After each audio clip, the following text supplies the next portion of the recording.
Hello and welcome to another CAD/Swift video. My name is Christian Bursell and I am the GDL coder for CAD/Swift. Many of you who know me will realise I've got an updated interface, and that is actually the topic of this video. Not my face, but the interface of two of our plumbing tools, Infinite Basins and Infinite Water. These tools are extremely capable. If you haven't seen the previous videos or used these tools before, you can basically configure any basin or tap and spout system using these two tools. However, as is typical with tools that are extremely capable, they can be a little bit complex to use and get used to. So we've decided to make this a lot easier by creating what we've called our rapid configuration interface. So in the basin tool, we've still got all our standard interface pages where you can control the components and define any custom basin you need using different mounting configurations and different shapes for all the components. We've now made this a lot faster by including our new interface page called Rapid Configuration. So basically in this page you can toggle between presets and the built-in catalogs. If you're not aware of how our tools work, basically there is a catalog assigned to every component of the tool where you can save your pre-configured component. Let's go to the presets. So you just simply click on the presets button, and now we have a series of drop-down menus for each of the components, that being basin, waste and the tap holes, where you can choose from a series of pre-configured shapes, and then you simply adjust your typical sizing elements. Depending on the mounting type, so we have above counter through to freestanding, you then can also set a rim height.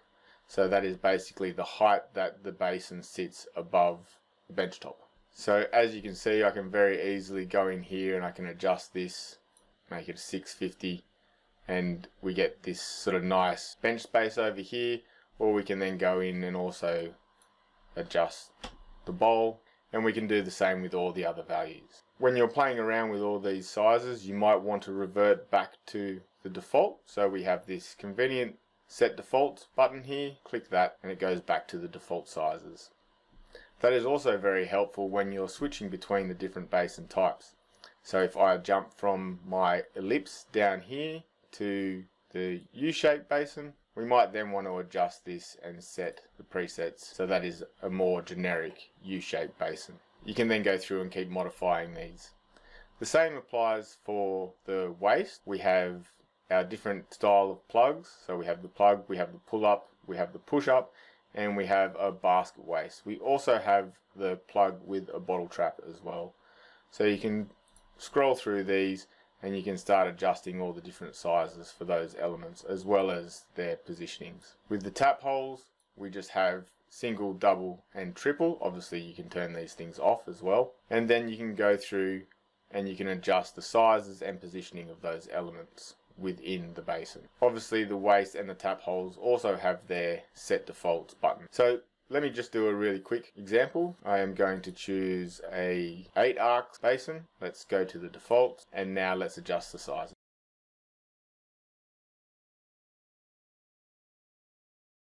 Let's say we want to also make this a semi-recessed, and let's adjust the rim height so that it's not the same as the overall height. We'll just have a 20mm rim height.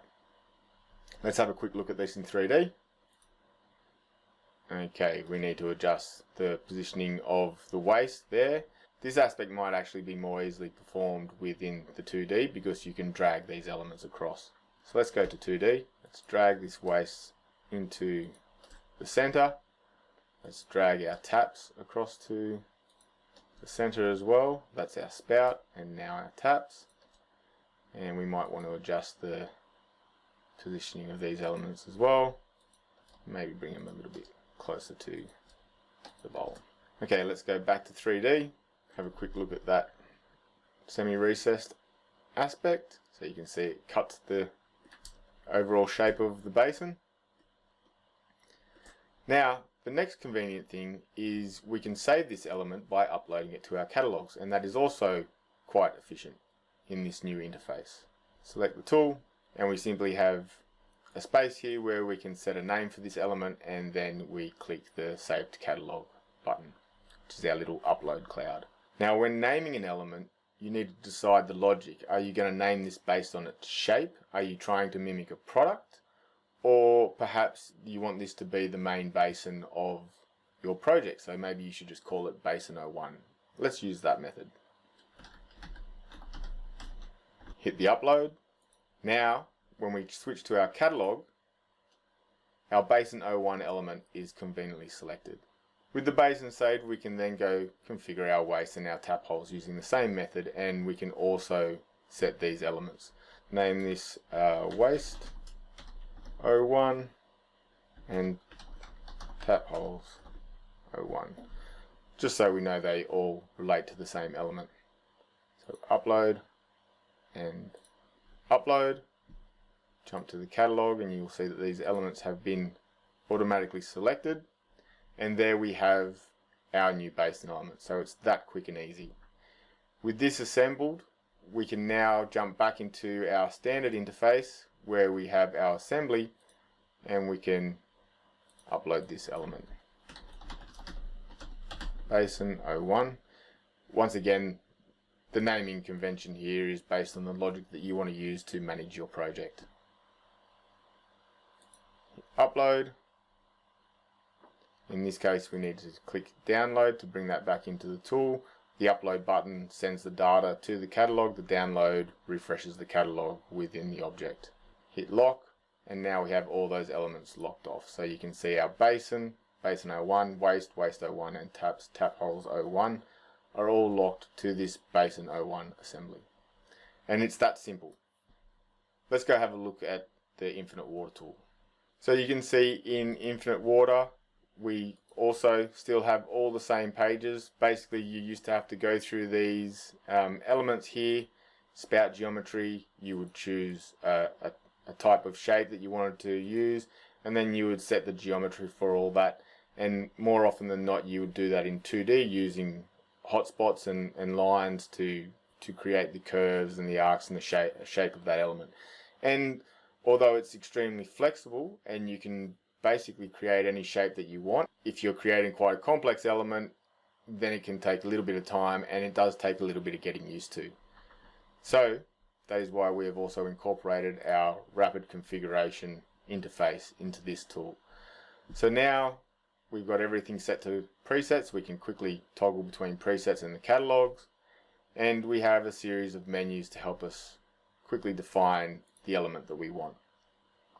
So in the spout, we have a bench, wall, and shower. And if we go into the bench and the wall are basically the same. They have round, square, straight, and a mixer for the spout. And if we go into the shower, then they have a rose and a hand. Okay, so the shower, you generally need to use all these other elements here, the bracket and the connection, to create the element that you want. Let's start with a typical bench. Let's use the round element. So we can go in here and we can quickly configure this. If this is going to be a large element for a kitchen sink, it might be a bit bigger. If it's going to be a smaller element for a basin, it might be a bit smaller. So we can very easily adjust these settings here. Let's say that's 190. Bring this down to 90. Let's adjust this to a 120. Obviously we can change the diameter of the spout as well, and also set the stem. In a kitchen sink type element, you might want a perfect cylinder, so we just set these values to the same, 40 and 40, and then we can also raise this up. Once we've created our spout element, we can then do exactly what we did with the previous tool, and we can upload this to our catalog. Let's upload this and call it spout 01. With the taps, it's the same sort of thing. We have a few presets, so you've got the single bench, double bench, single wall, double wall, and the wall vertical. We also have a side mixer and a top mixer. So let's put a little side mixer on this one.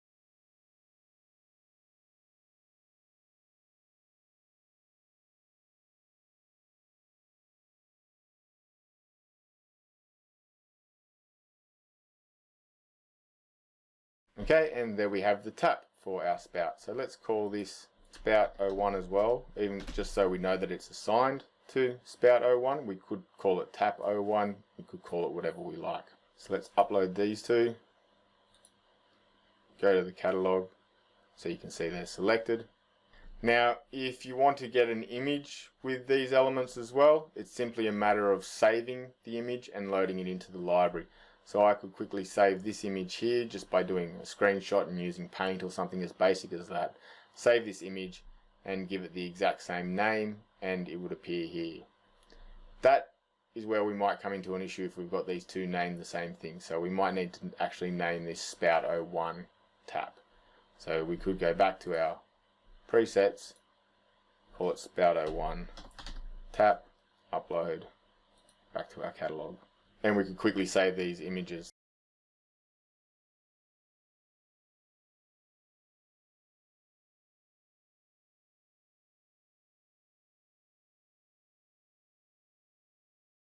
Now for these other two elements, basically the connection, these are more often than not turned off. However, if you're doing showers, you'll definitely want to use the connections and the brackets. We'll just turn these connections on. You'll see the standard would be the BSP. Let's just refresh that, bring the right shapes in, and we definitely don't want two, just want one, and let's set its position. Okay, and now we have a little BSP thread element connected to the bottom of that. And that connection will then go into the parameters for your actual ArchiCAD connections for your MEP tools. Bracket, same sort of thing. In this regard, we don't have a bracket. Often the bracket might just be a bit of pipework that runs between the adjacent taps and the spout. Or if we're doing a shower element, then the bracket has a lot more options. And I'll just quickly show you that. Let's go back to our presets. Let's go to shower. We're going to use a standard shower rose. We set the defaults and we've got a more typical shower rose. The taps, let's do this one. Okay, and you see it gives us the standard and we can position them as we choose. Okay, and now this is where also our connections come in. So we've got shower connections, we've got a BSP here, we've got a shower rose. So we click on that. Once again, we might need to set our defaults so that works perfectly. Okay, so you can see it's now attached to that shower rose. So it positions this element and it positions the shower element perfectly based on those defaults. And you can see there are a few options here. We have the adjustable rose element as well. We'll set those defaults. That will reposition our shower rose as well. You can then go in and adjust that positioning. It's not locking it, it's just setting a default so that you have a good starting point. And obviously there's elements for the hand shower and there's a rail and also a ceiling shower in that. Now sometimes you might want to double this up and that's how the bracket works. So sometimes you have both elements, so we have sort of the hand shower little bracket here and we have a rail here as well. So you might want to use a combination of those elements in this when you're doing a shower. Okay, so that basically covers our new functions in our rapid configuration, allowing you to create any tap, spout and obviously basin with the basin tool in a matter of moments. And then also uploading that to your catalog so that you can control your project.